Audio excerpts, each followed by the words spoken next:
ایک شخص ہے، وہ بھی IPCC احمد دیدات کے اسٹوڈنٹ ہیں. انہوں نے جو ابھی کلیم کیا ہے، آپ چاہیں تو میں اس کا نام بھی لے سکتا ہوں. انہوں نے کہا ہے کہ قرآن کی جو لٹرل میننگز ہیں، جو عربک ہیں، عربک میں آپ جب ٹرانسلیٹ کرتے ہیں تو اس کی جو لغت ہے اس سے ہی آپ کو قرآن کو انڈرسٹینڈ کریں. آپ جو تفسیر دیکھتے ہیں یا پھر کچھ حدیث ہیں، اس سے آپ اگر دیکھتے ہیں تو وہ قرآن کی انڈرسٹینڈنگ بالکل بدل جاتی ہے. جیسے کہ وہ کہتے ہیں کہ تورات جو ہے وہ موسیٰ علیہ السلام پہ نازل نہیں ہوئی.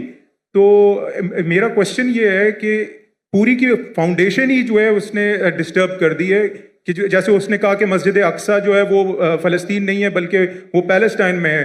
تو یہ جو انڈرسٹینڈنگ ہے کہ آپ کہ قرآن جو ہے وہ صرف قرآن سے ہی سمجھا جا سکتا ہے، کیونکہ وہ اللہ نے اس کی جو ہے ذمہ داری لی ہے. باقی تو مین میڈ لوگوں نے کتابیں لکھی ہیں ساری جو اس کا کلیم ہے.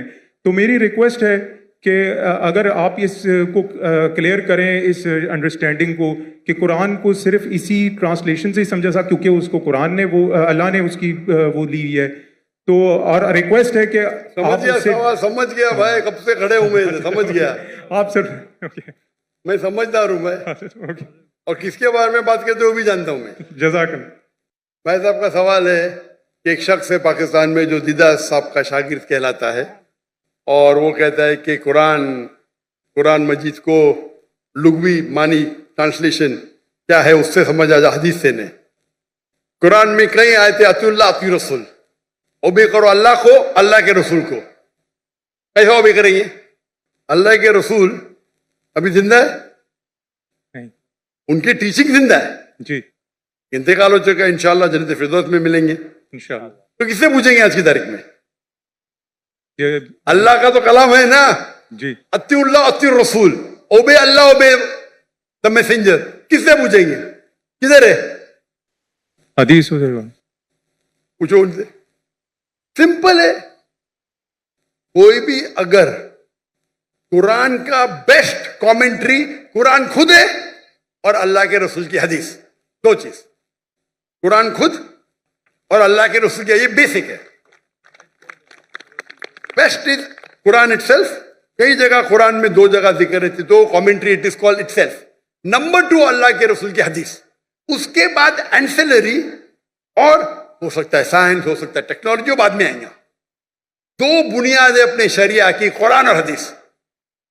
اور پھر قرآن میں یہ بھی لکھا ہے فَاسْأَلُوا أَهْلَ الذِّكْرِ إِن كُنتُمْ لَا تَعْلَمُونَ. سورہ نحل سورہ نمبر 16 آیت نمبر 43، سورہ انبیاء سورہ نمبر 21 آیت نمبر 7، 2 جگہ لکھا ہے. اس سے پوچھو جو ایکسپرٹ ہے.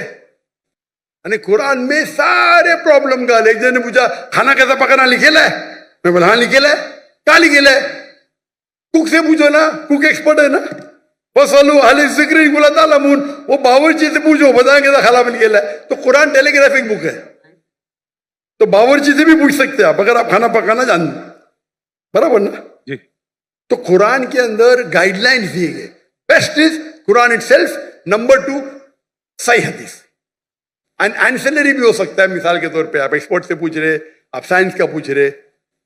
اگر آپ لغا سے کچھ ملتا ہے آپ کو جی. تو ایک ہوتا ہے کہ قرآن کی تفسیر تھرو قرآن، نمبر 1. ایک قرآن کی تفسیر تھرو حدیث، نمبر 2. قرآن کی تفسیر تھرو لغا بھی ہے. اگر آپ کو کچھ لغوی معنی ملتی ہے اور اگر وہ دوسرے کوئی قرآن کے آیت سے نہیں ٹکراتی ہے اور صحیح حدیث سے نہیں ٹکراتی، تو آپ اس کا استعمال کر سکتے ہیں. سمجھے؟ سمجھے نا؟ جی جی. کیونکہ کئی بار ایک عربی لفظ کے 3 معنی 4 معنی ہوتے ہیں. تو پہلے آپ کو تحقیق کرنے پڑے گا اس کے بارے میں قرآن میں اور کہاں لکھا گیا ہے. مل گیا، حدیث سے مل گیا. پھر لغا دیکھو، اچھا یہ قرآن میں 4 معنی ہے، یہ 2 قرآن سے ملتے، حدیث سے ملتے، باقی 2 نہیں ملتے، باقی 2 کو نکال دو. آپ سمجھے؟ جی. لیکن اگر نہیں ٹکراتی ہے تو آپ استعمال کر سکتے ہیں. اگر جی. قرآن اور صحیح حدیث سے نہیں ٹکراتی ہے، جی.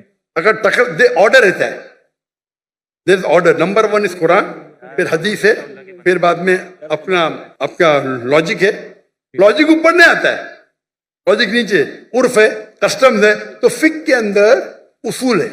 یہ اصول کے ڈفرینس ہونے کی وجہ سے تھوڑا اختلاف ہے، اس کے اوپر بھی میں ڈیٹیل میں جاؤں گا نہیں، جی لیکن لغا کا امپورٹنس ہے، ٹاپ پہ نہیں ہے، ٹاپ پہ نہیں ہے، نیچے.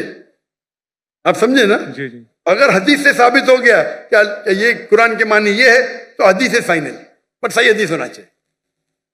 مثال کے طور پہ سب سے پہلی آیت جو نازل ہوئی، پہلے دو آیت، اقرا بسم ربک الذی خلق، خلق الانسان من علق، اور اقرا کی سورہ نمبر 96 ورس 1 and 2. پڑھو اللہ کے نام سے جس نے پیدا کیا ایک خون کے لوتڑے سے، لیچ. ابھی سائنس آج کہتی ہے خون کے لوتڑے سے تو انسان بنا ہی نہیں، اس کا مطلب قرآن میں غلطی ہے، نعوذ باللہ رب اللہ. اور بہت سے لوگ اعتراض دیتے آپ کے پہلی دو آیت میں ہی غلطی ہے، کیونکہ پہلے لوگ سمجھتے تھے، گریک لوگ، کہ انسان خون کے لوتھڑے سے بنا ہے. ابھی آپ جب تحقیق کریں گے تو علاقہ کے معنی تین ہوتے ہیں. خون کا لوتھڑا، لیچ، لوچ جیسا، latch like substance, and some thing which killings, تین معنی ہوتے ہیں. خون کا لوتھڑا، لیچ لائک سبسٹینس. لیچ کو کیا بولتے ہیں اردو میں؟ لونچ. لیچ کو کیا بولتے ہیں اردو میں؟ جونک. جوک. Joke joke joke. اور تیسرا ہے سم تھنگ وچ کلنگ، جو لٹکتا ہے. تو کیت مور کے پاس جب گئے تھے اور یہ تینوں معنی دکھائے، کیت مور ایک کرسچن تھا، جی 1991 میں 1922 میں گئے تھے ان کے پاس. وہ دنیا کا بیسٹ ایمبریولوجسٹ تھا. لکھے کہ ترجمہ ہماری سائنس کو پتہ ہی نہیں کہ ایمبریو مطلب جب بچہ ماں کے پیٹ میں جب شروع میں پیدا ہوتا ہے اسے کہتے ہیں ایمبریو. ہماری سائنس تو کہتی نہیں کہ وہ جونک کے جیسا لگتا ہے. وہ مائکروسکوپ میں گیا، شوق ہو گیا، ارے ہاں صحیح ہے بھائی، یہ جوک لگتا ہے. تو اس میں معنی کون سی ہے؟ ابھی علاقہ کی کیا معنی ہے؟ جوک. سمجھ گئے؟ یا بعد میں اس سے پوچھے باقی کے بارے میں کیا ہے؟ نہیں بھائی، بچہ لٹکتا بھی ہے تو دونوں صحیح ہے. بچہ جب ماں کے پیٹ میں رہتا ہے، ووم میں رہتا ہے، تو بچہ لٹکتا ہے تھرو دا امبولیکل کارڈ، امبولیکل کارڈ کے تھرو لٹکتا ہے. برابر، دونوں صحیح ہے.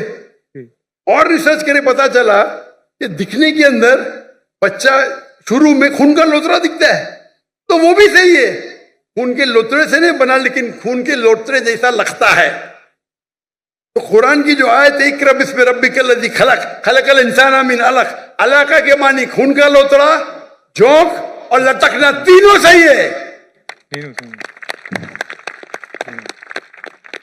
کوئی بھی حدیث سے ٹکرا رہا نہیں، کوئی بھی تفسیر میں لکھا نہیں، کوئی بھی تفسیر میں لکھا نہیں کہ یہ لونچ کے بارے میں، جوک کے بارے میں. خون کا لوتڑا لکھا ہے لیکن وہ غلط فہمی تھی، کیونکہ خون کے لوترے سے بنتا نہیں، خون کے لوترے جیسے لگتا ہے. آپ سمجھ رہے نا؟ تو اس وقت اب لغا کا استعمال کرے اچھی بات ہے، لیکن وہ لغا اگر قرآن کی دوسری آیت سے ٹکراتا ہے یا حدیث سے ٹکراتا ہے تو اس کو چھوڑ دینے کا. آپ سمجھ رہے نا؟ جی جی. تو لغا کی اپنی اس کا درجہ ہے لیکن نیچے. تو اگر آپ اصول کو جانیں، اصول کو جانے نے اور اپنے فتوے دینے لگے تو حالت یہ ہوئے گا. اور امت کو اگر بیسک نالج ہے دین کی، کوئی بھی عالم آپ کو کوئی بھی گھمائیں گا نہیں. عالم اگر آپ کو پتا ہے دین کے بارے میں، واللہ کوئی بھی عالم گھما نہیں سکتا آپ کو. وہ پرابلم ہے ہم دین کے بارے میں جانتے ہی نہیں نا. میں آپ سے سوال پوچھتا ہوں، اگر ہندوستان میں حیدرآباد میں گاڑی پہلی بار آئی تھی بہت سال پہلے، تو ایک نواب گاڑی خریدتے، پہلی بار گاڑی آتی، امیر رہتے، مل جاتی گاڑی ان کو. تو گاڑی کے ساتھ ڈرائیور بھی آتی، کس کو چلانے آتا ہی نہیں، گاڑی کس کو چلانے آتا ہی نہیں نا، تو کمپنی اس کو ڈرائیور بھی دیتی ہے. تو نواب صاحب بولتے میری بیوی کو شاپنگ جانے کے، گاڑی کو باہر نکالو. تو ڈرائیور بولتا نواب صاحب گاڑی خراب ہو گئی، اب بھی صحیح کرو. تو بولے صحیح کرنے کے لیے 10 کلو گھی چاہیے، 20 کلو رائس چاہیے، باسمتی رائس، اور 30 کلو شکر. تو نواب صاحب اس کو 20 کلو گھی دیتے، 30 کلو باسمتی رائس اور 30 کلو شکر دیتے، اور گاڑی چلنے لگتی. میں آپ کو پوچھتا ہوں، آج آپ کا ڈرائیور بولا مجھے گاڑی صحیح کرنے کے لیے 20 کلو اصل گھی چاہیے، 30 کلو باسمتی رائس چاہیے اور 30 کلو شکر چاپ دیں گے اس کو؟ Of course not. کیا کریں گے؟ لات مار کے بھگائیں گے نا، کیونکہ آپ گاڑی کے بارے میں جانتے ہیں، جی آپ دین کے بارے میں نہیں جانتے تو یہ مسلمان کا جہل ہے.